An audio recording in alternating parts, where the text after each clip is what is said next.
This is Radio Nigeria Call City 99 FM. Very good morning to you and thanks for joining us. Welcome to the interactive segment, which also doubles as our home run segment on Radio Nigeria Call City 99 FM. On January 24th, the world marked the International Day of Education 2026. A day set aside by the United Nations to remind us that education is not just about classrooms, certificates, or examinations, but about building human potential, societal responsibility, and global citizenship. In a rapidly changing world defined by digital disruption, economic uncertainty, mental health challenges, social conflicts, and globalization, one question becomes very important. How do we educate young people to not just pass exams, but to thrive mentally, emotionally, socially, and globally? That is where psychologists come in. Today's discussion focuses on the strategic role of psychologists in shaping youth learning, well-being, and global citizenship. To unpack this critical conversation, we are joined by two distinguished professionals in psychology. Our first guest is Dr. Solomon Ago, an associate professor of social psychology and the chairman of the Nigerian Psychological Association Enugu State chapter. Dr. Ago is involved in psychological research, advocacy, and policy engagement. A very good morning to you. Thank you much. Thank you so much, Ikena. Thank you. Also joining us in the studio is Dr. Adaobi Eze, an industrial and organizational psychologist and a lecturer at the Enugu State University of Science and Technology, ESUT. Dr. Eze brings a unique perspective on human behavior, performance, and systems, especially as it relates to education and youth development. A very good morning to you, Doc, and thank you so much for joining us. Good morning, and thank you for having me. All right, thank you. Thank you so much for making our time to join us this morning. My name is Ekene Odigo. I'll be your moderator. Let me begin with you, Dr. Solomon. From a psychological perspective, how has the meaning of education evolved globally and in Nigeria? More so, why is psychology now central to that evolution of what education is? Thank you so much, Ekene. First of all, we ask ourselves, what is psychology? Psychology is a study of behavior. I don't want to speak classroom grammar anywhere, because I know that people are listening. It's a study of behavior, building behavior. And everything about life has to do with your behavior. Everything you do, both in the workplace, both in the family, both in the streets, everything has to do with behavior. So behavior is central, and psychologists are the builders. Both from classroom, outside classroom, anywhere you go, you find psychology. So psychology is central to human life. Thank you. All right, thank you so much. For you, Dr. Adaobi, as an industrial and organizational psychologist, how do psychological principles help improve learning outcomes? Talk about teaching effectiveness, school systems. Okay, my senior colleague had talked about, psychology is everything that has to do with behavior, okay? So as an occupational health consultant, before you even get to the workplace, you have to actually start from the classroom before you progress to getting to find yourself an opportunity to work. So what psychology does is that it builds a system around an individual that just helps them cope. And one of the primary ways to do that is to identify individual differences. So for example, in the classroom, if you are teaching like 100 persons, okay, the 100 of them are wired differently. So it is actually the function or the role of the psychologist to begin to identify probably issues that border on neurodiversity and areas of challenge for each of the students. And then when you identify that need, you will actually know how best to pass knowledge. Because they are wired differently, they are likely to process the information you give differently. Okay, so if you are able to identify what their needs are, like for example in education, they're talking about inclusion. So most times in a Nigerian academic system, you can also find individuals with some learning difficulties in your classroom. So while others can pick up fast, others may need to engage in some kind of repetitive learning or behavior to be able to pick up information. So first of all, we start from the classroom before we get to the workplace. Then you begin to talk about issues that bother motivation, job satisfaction, how can you get individuals to be engaged in their tasks, and so on and so forth. I like that too. We started off from the classrooms and education. From what you explained and what also Dr. Solomon explained, it sounded a lot like it also borders on economic power. Because the idea that you've got to speak with this person and understand where they might need help or pay more attention is not something you would find generally in public school. You have much more than you would ordinarily in a private. So how do we account for that in this discourse? Okay, because of the need for inclusion, right? It is important, but the challenge is that the government schools are actually not programmed to have teachers or lecturers or tutors who are specialists in the areas of handling probably students who have difficulty or who have special needs. Okay, so but since we are talking about inclusion, there is actually this awareness, because I was actually a training I went to, and from the data collected from Enugu State, for example, it was seen that teachers who teach in secondary schools and primary schools in Enugu State are not even trained in specific areas around special needs. That's why it seems like these kind of students are excluded, right? Because the system does not have what it takes to carry them along. Okay, so for example, those of us that found ourselves in government institutions, it is important for us to know or identify that we have this kind of students, and then it's not when you ask questions and is everybody following, and a few persons say yes and then you run. It is important for you to know that there are actually difficulties in certain learners, and then you have to find a need to begin to identify those needs. That's why sometimes, for example, in my class, I usually will find those ones that are strong and then organize them and make sure they have what do you call that, study groups, okay, and then try to pair the weak ones with the very strong ones, because sometimes in class there are certain things that you talk about for the first time that they will not get, but repetitive learning will make it sink more. And because I may not always be there, so when they are with their peers, that's the essence of positive peer relationships, it helps them to pick up some of those concepts faster than when they are in a group of 100 and they are not even as fast as the pace of others. That's like going out all the way out, like thinking outside the box. I do not think that a lot of tutors in this case would also have access to them, because you're speaking from a point of informed decision, and that's why you could pair the weak ones with the very strong ones. Dr. Solomon, let's talk about what happens when this type of gaps that are noticed are ignored. So as a case for effective learning, and what happens when education systems ignore students' mental health or catering to particular need or set of actually, when we talk about learning starts from childhood. We teach in the university, and most of these children have already been formed.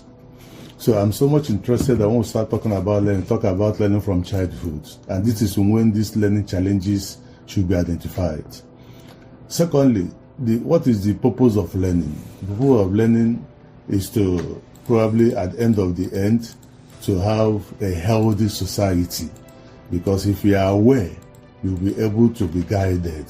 But the problem we have is that in primary or secondary school, we don't have capable hands. What psychologists should do, or what they are planning to do, is to engage parents, even teachers' intervention, because some of them are not trained. And because they are not trained, they will find it difficult. They see them as stubborn children. They can call them names, and this weakens their person. It weakens their personality, and they start seeing themselves as being so. But these are small problems. These are small challenges that one can avert from childhood. But at the university level, they have already been made. Because if you teach people, if they're able to learn, the issue of bullying, the issue of cultism, the issue of rape, all these things will be at a minimal level in the society. So we intervene as psychologists. That is the work. So that what we're saying here is that in government institutions, private institutions or private secondary school, private school may have some of these institutions in their own department, having some psychologists or counselors in their domain in the institution. But when you come to government institutions, you find out that these things are rare. You find it difficult, and that's where the number lies. Number lies in the public institution. But many people doesn't have that much, to provide for their ward in the private institution. Okay. Now, I like how you've looked at from a very general perspective, but also brought it home. If you're just joining us, this is Radio Nigeria, Core City 99 FM, and on Breakfast Show on our home run segments this morning, we've been talking with two established psychologists, Dr. Solomon Agro and Dr. Adaobi Eze. They've been helping us understand, expand on the topic, the strategic role of psychologists in shaping youth learning, well-being, and global citizenship. Dr. Solomon was going to respond to the major gaps in Nigerian education system and where psychologists should be strategically more involved. Yeah, thank you. From simple observation, you notice what is happening in our society today is the gap, because people are not aware, people are not knowledgeable, both in politics, both in workplaces. You find the distribution or manifestation of people's behavior that is the gap. Even in marital institutions, you find that there's a lot of one problem or the other, between spouse, between children is quarreling with their father is quarreling with their mother. All these are the consequences of not catching them or not creating that awareness. So as a member and the current chairman of Nigerian Psychologists Association Enugu State Chapter, we are trying to come up with programs. We intend to write into the education institution in Enugu State, getting permissions from them so that we can start catching them young, start creating an awareness on time so that they will know the consequences. It's not all about the satisfaction you derive today, but the consequences, or the long time or the chain effects is going to have both in the family and the society at large. So we intend doing something. We intend writing to the institution, education institution in Enugu State, taking permissions, moving from one school, both in the rural and the urban center, so that we'll be able to take these programs to the school, to the doorsteps, so that, and also talk about teachers, even training teachers. We have that, we've discussed that, training teachers in primary and secondary school. We are making up a letter already we want to write to the Enugu State education institution so that they will help us, so that we can partner with them. We have our resource people, we have we have professionals in the Enugu State that can help in doing this job. I like that you're taking the first step, but why we wait for, we understand bureaucratic settings, and why we wait for people, government papers to move on? What would you want the schools, the people to be ready for? Is there anything people could help you set in motion as, help, reception, before the main thing? Like, while you wait for paper, what do you require from the people? No, ordinarily we are working already in the department. Okay. At ESUT, Psychology department. Even when you come to the faculty, I bet you we've been applauded as having the best student in the department, based on their dispositions. Like in my faculty, we wear uniform.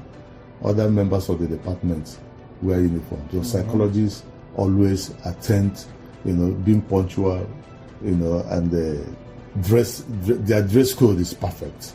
So these are part of the way we try to teach them, even in classrooms. And they do carry it to their peers in other departments. So we're not sleeping. We are working, but society is large enough, but you have to start from somewhere, so that from there, it will expand and probably reach to the point you want it to reach. So we're not just. Sometimes we enter classroom, it looks as if we forgot what we came to teach.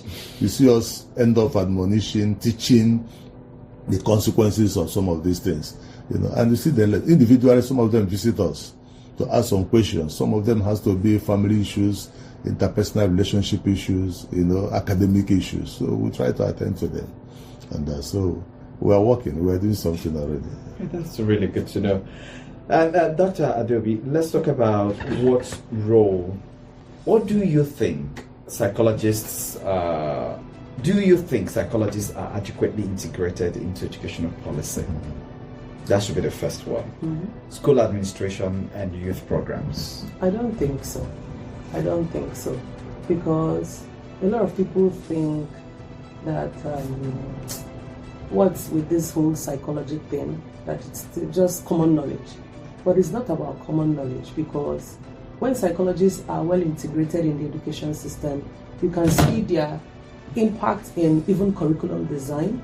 You can see their impact in getting students to be co-creators of the educational system, because we are living in an era where we are living in a tech era, okay? So now we understand the impact of technology on even the learning process.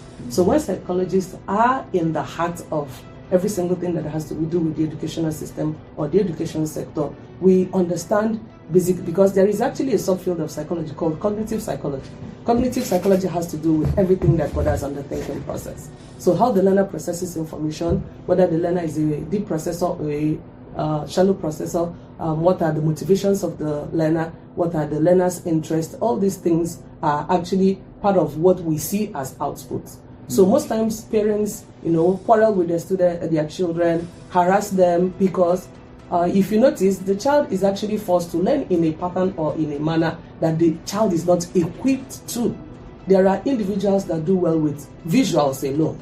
So if you use only echoic information, like only what they hear, it will be very difficult for them to do well. But when psychologists are in the heart of the system, they understand learners, they understand their needs, they know what can be implemented in the pedagogical approach, and that will make us enjoy, an educational system or setting where teachers are not, running helter-skelter in giving information without knowing that the information given is not a problem, but it's actually with the needs of the learner. So when the learner's needs are met, for example, then let me give you a practical example. I have a son who is 11. I noticed that most of the assignments he's given to write is always a problem. But when they give him ICT-based assignments, because they are glued to the screen all the time, he's excited to do it. Okay? Now we cannot remove social media tools and platforms. We can remove educational apps and tools that help them learn better. So when the psychologist who understands human behavior is in the heart of the education sector, you will see that they begin to integrate so many things in the pedagogical process that makes learning effective. That's all. Could it also be that the word itself, psychologists, has a stigma, has a scare attached to it, even among the policymakers? They say, "Oh, we want to bring the psychologists. Hey, we've all run mad." It's because of our environment. So at every point in time psychology is mentioned, people attribute it to abnormal behavior. Psychology is not about abnormal behavior. We have subfields, because if you notice, human behavior is broad. Like I come from the industrial/organizational perspective.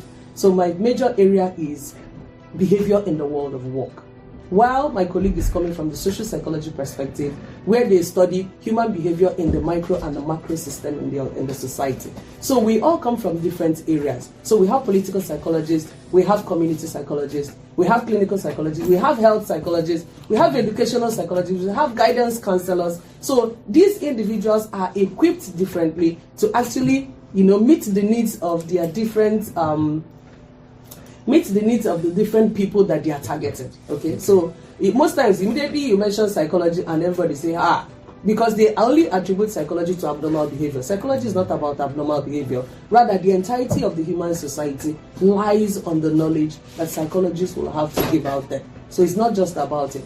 Okay. I want to ask a little thing. You see, psychology has its foundation in abnormality. Because what does that mean? What it means is that psychology was bettered by physicians, people like Sigmund Freud. These are physicians, and their work is to heal, to heal abnormal issues or abnormal dispositions. But later, some other divisions or other part of psychology started coming up. Just like my colleague said, you have industrial psychology, we have sports psychology, we have social psychology. Now, because many people, when we tell them that we are reading psychology, they see it from abnormal perspective, that we are sick. But the major aim of psychology is well-being. We want to teach so that you will not fall into that trap of abnormality. That's what, clinical psychology specifically heals. Their work is to give therapy when you are already fallen, when you are already sick. Just like if you are sick, you go to hospital for treatment. But the major aim of psychology in our world today is to make you not to be sick, for you not to fall into that trouble. Because when so that's when we start talking about positive psychology.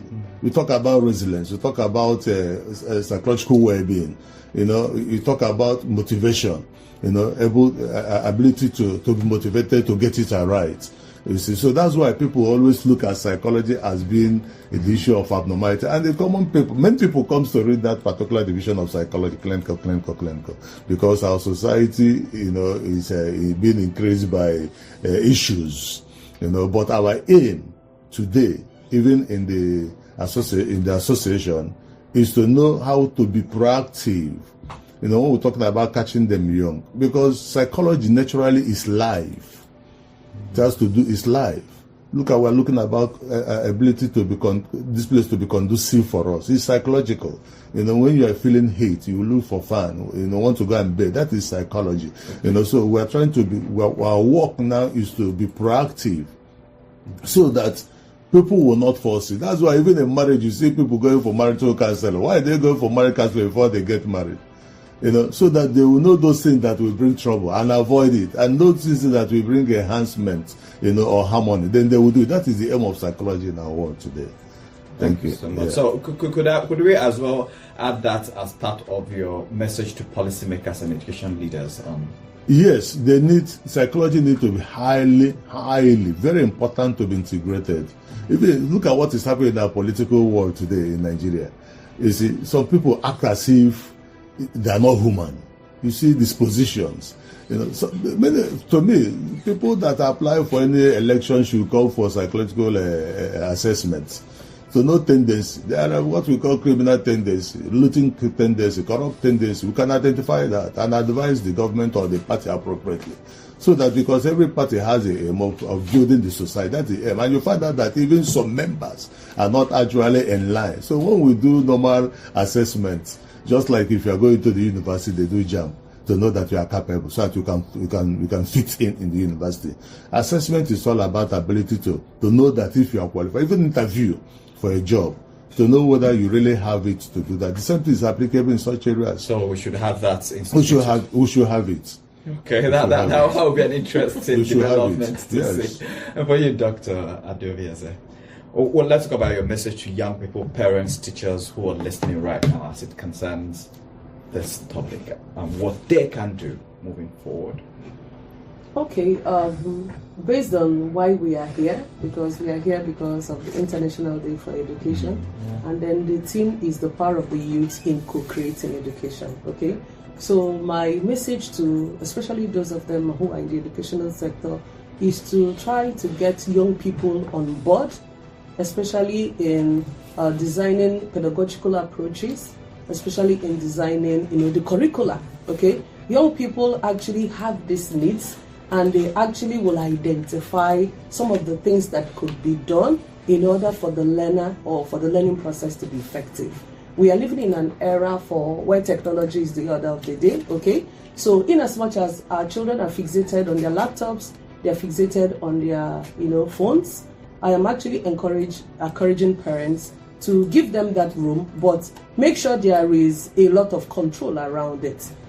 For example, young people who are writing JAMB, there are actually apps that help them. So it's like, gives them past questions and all that, okay? So in as much as, yes, we can help, but give them tools, technology tools, because it enables the learning process, but let there be a lot of control, okay? For example, there are apps like app blockers that can help your child. For example, who is on My School app trying JAMB simulation questions? You can actually download the app blockers. So immediately they go onto their, for example, My School app, the app blocker blocks out every other app that will serve as distractions, okay? There are actually several apps. In short, the simplest is Google Calendar, can give them a to-do list kind of check that helps them manage or monitor their time. And then when they begin to run wild, some of those apps will serve as something that controls. So in as much as parents, I'm actually encouraging them, we're living in the tech era, your children should actually utilize that tool because it enables the learning process, but make sure you are there